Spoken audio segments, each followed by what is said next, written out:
The big thing to know for first homeowners in Victoria, they don't no longer get the first homeowners grant unless they're building a new property. They do still get a 50% reduction in stamp duty. So with first homeowners, the biggest thing is deposit, because banks require you to have a minimum of a 5% deposit plus costs. For your first homeowner, normally it's around about 3% is your cost. So what we normally say to a first home buyer is you need to have about 8% of what you're buying.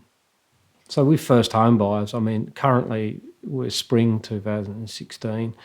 If you wanted to buy it for a first home buyer, normally buying a unit or a small house in, let's say, the Frankston area, they'll be spending about $400,000.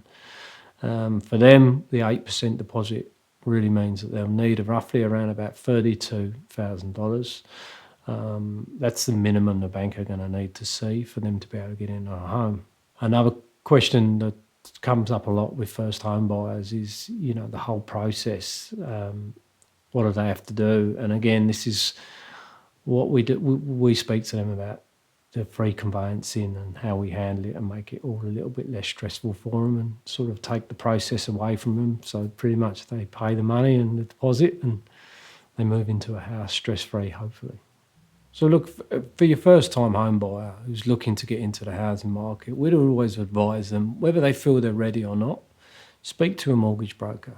We go out and visit lots of people and we won't do a loan for them for maybe 2 years. That's fine. That's part of our job.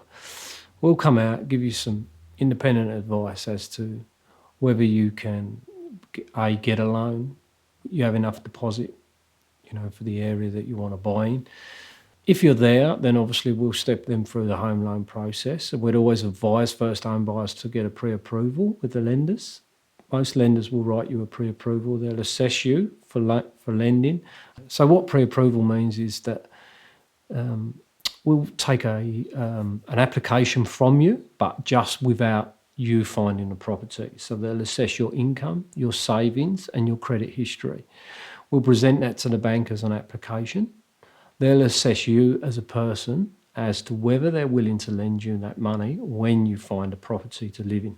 They'll then issue you with a pre-approval, which generally lasts for 3 months with most lenders. Some will extend that to 6 months. So what that means is that you can then go to a home open or even go to an auction, knowing that you're good for that money from that lender.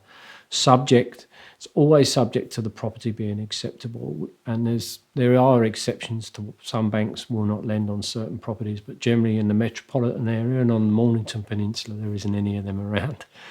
So then you're open to go and make an offer. Once you've made an offer, you'll be issued with a contract by the real estate agent, which is called a Section 32.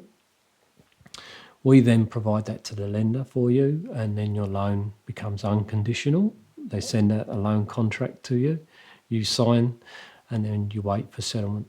If you want to start the home loan process, we'd always say to people, what's good to get together is your last couple of pay slips, hopefully your last pay-as-you-go summary that you receive from your employer at the end of the year, tells you what you've earned, and then pick up the phone, give us a call, we'll come out and see you, and we'll take you through the home loan process step by step. And any additional information that we need you to get, we'll let you know what it is.